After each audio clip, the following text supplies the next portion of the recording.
හයි ඔන්න මං ඔයාලට අද කැකිරි ඇඹුලක් හදන විදිය කියලා දෙනවා. කොත්සට පොත්තු පිටින් දෙකට පළලා දාලා බලන්නකො. කැකිරි ගෙඩියම පිරිසිදු කරලා මම මේක පොතුර හැගෙන ලොකුවට කෑලි කපා ගන්න. පොලොස් ඇඹුල් අපි හදන්නේ අන්න ඒ වගේ. මේක මං හදන්නේ මගේම 3-5 නිෂ්පාදන එකතු කරගෙන මගේ බ්ලැක් පවුඩර් එක මං ඔයාලට හඳුන්වලා දෙනවා. අමු 3-5 සහ බැදපු 3-5 බ්ලැක් පවුඩර් එක කළු කුඩු මමයි මේ තුන හදන්නේ. මම මුළු ලංකාවටම මේ අවශ්‍යයට මම බෙදා හරිනවා. ඔයාලට ඕනේ නම් මට මැසේජ් එකක් දාන්න. දවස් දෙකක් ඇතුළත මම ඔබේ අතටම ලැබෙන්න සලස්වනවා. ඉතාමත් පිරිසිදු හදලා තියෙන සුවඳවත්ව. ඒ කියන්නේ එළවලු හදනවා නම් අමු 3-5කට කරපිංචාරම්පි දාන්න ඕනේ. මම මේ හැමදේම සියල්ලම දාලා හදලා තියෙන්නේ. බැදපු 3-5කටත් එහෙමයි. බ්ලැක් පවුඩර් එක පාවිච්චි කරන්නේ මම මේ හදන මේ කැකිරි පොලොස් මස් මාළු ඇම්බරෙල්ලා සෝයා මීට් ඒ වගේ අපි සාමාන්‍ය වර දන්නවනේ. බැදපු 3-5 දාලා හදන දේවල් හදලා උයලා ඉවරලා විනාඩි බාන්න විනාඩි 3-4කට කලින් අපි බ්ලැක් පවුඩර් එක දාන්න ඕනේ. දාලා කලවම් කරන්නේ නැතුව අපි ඒක වහලා විනාඩි 2ක් විතර මද ගින්නේ තියලා අපි ලිපෙන් බා ගන්නවා. ඊට පස්සේ තමයි අපි අර කෑමට ගන්නකොට අපි ඒක කලවම් කරලා ගන්න. ඉතාමත් රසයි සුවඳයි. ඔයාලත් හදලා බලන්න. මම මේ හදන විදිය ඔයාලා බලා ගන්න. දැන් කැකිරි එක කපලා මම ඒකට පොල් කිරි දාගත්තා. පොල් ගෙඩියක කිරි දාගත්තා. මම මොකද ලොකු ගෙඩියක් නේ කැකිරි කොස්සට දෙකට පළලා දාගත්තේ. මම ඒක අර පුවක් කපන ගිරෙන් තමයි ඒක කපා ගත්තේ. මේ හොඳට සෝදලා වේලෙන. ඔයාලටත් පුළුවන් එහෙම පීයෙන් හරි කපා ගන්න. ඊට පස්සේ මම මේකට කරපිංචාරම්පි දාලා නේ. මොකද මම මේ දේවල් 3-5කට එකතු කරලා තියෙන්නේ. බේලුණු අමු මිරිස් ඒ සියලුම දේවල් මිරිස් කුඩු අවශ්‍ය ප්‍රමාණයට ගම් මිරිස් කුඩු බැදපු 3-5 ලුණු ගම් මිරිස් මේ හැමදේම දැම්මා. දාලා මම මේක වියාගන්නේ දරලිපි. මට දරලිපක් තියෙන අයිඩියේ.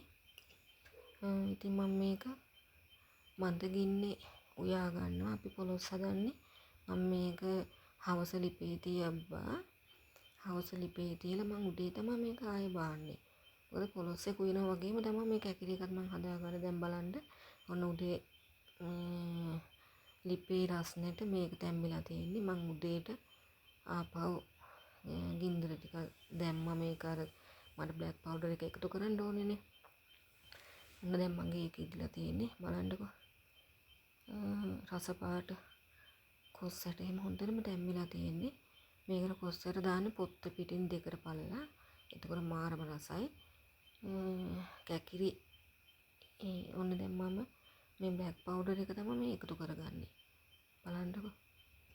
උඩින් ඒක ඉහෙනවා මම. මේ ඉතාම රසවත්. මේකට හැම දෙයක්ම දාලා තියෙන්නේ. සුවඳ වර්ග සියලුම දේවල්. මේක ඇත්තම හරිම රසයි. මාරම සුවඳයි. දැන් මේ ඔයාලා පාවිච්චි කරලා බලන්න. මේක ඕන කෙනෙකුට මගින් ලබා ගන්න පුළුවන්. ඔයාලා මැසේජ් එකක් මට දාන්න. බලන්නකෝ ඔයාලා හදලා ඕන දැන් මගේ බ්ලැක් පවුඩර් එක දාලා මම විනාඩි 3ක් විතර මද ගින්න තිබ්බා. දැන් මම මේක ලිපෙන් බා ගන්නවා. දැන් මගේ කැකිරි ඇඹුල හදලා ඉවරයි. මේකට මම ගොරකත් එකතු කරා. මට කියන්න බැරි වුණා.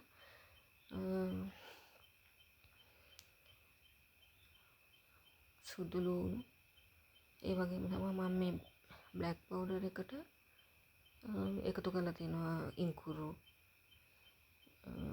පියල් මේ හැමදේම රහස් දේවල් ගොඩක් මම එකතු කරලා තියෙන. ඇත්තටම මාරම රසයි. ඇඟට ගුණදායි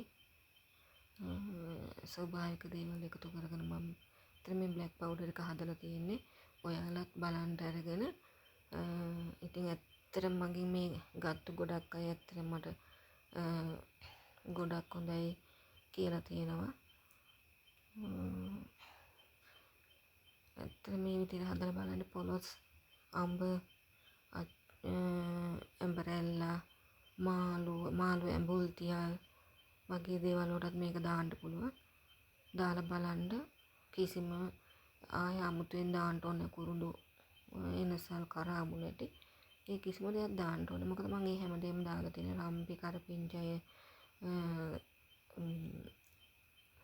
සේර සැල්දිරිස් ඒ හැමදේම මම මේකට එකතු කරලා තමයි මේ බ්ලැක් පවුඩර් එක හදලා තියෙන්නේ.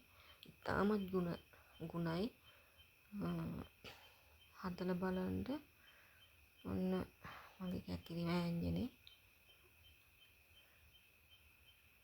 ඔයාලට මේ 3-5 වර්ග මම ඉතාමත් පිරිසිදුව හදලා තියෙන්නේ. ඔයාලට ඕනම තැනකට මම ඩෙලිවරි කරනවා. දවස් 2ක් ඇතුළත ඕගොල්ලන්ටම ලැබෙනවා. අවශ්‍ය කෙනෙක් ඉන්නවනම් මට යටින් කමෙන්ට් එකක් දාන්න. අවශ්‍ය ප්‍රමාණයත් එක්කම මම ඔයාලට එවනවා. බලන්න මේකේ ලස්සන පාට. මම ඇත්තම කියනවා මම ආසයි මේ වගේ දේවල්. මගේ ගෙදර මම ගොඩක් එළවලු වලට වඩා මම මෙන්න මේ වගේ දේවල් වලට තමයි මම ආස. ගමේ විදිහට ගමේ කෑම තමයි මම ගොඩක්ම ආස. මම මේ වගේ දේවල් තමයි මම මේ වීඩියෝ වල දාලා තියෙන්නේ.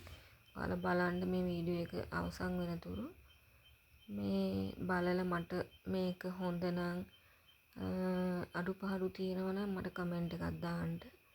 මේ වැරදි අඩුපාඩු හදාගන්න මම කැමතියි ඔයාලගේ අදහසුත් එක්ක. බලන්නකෝ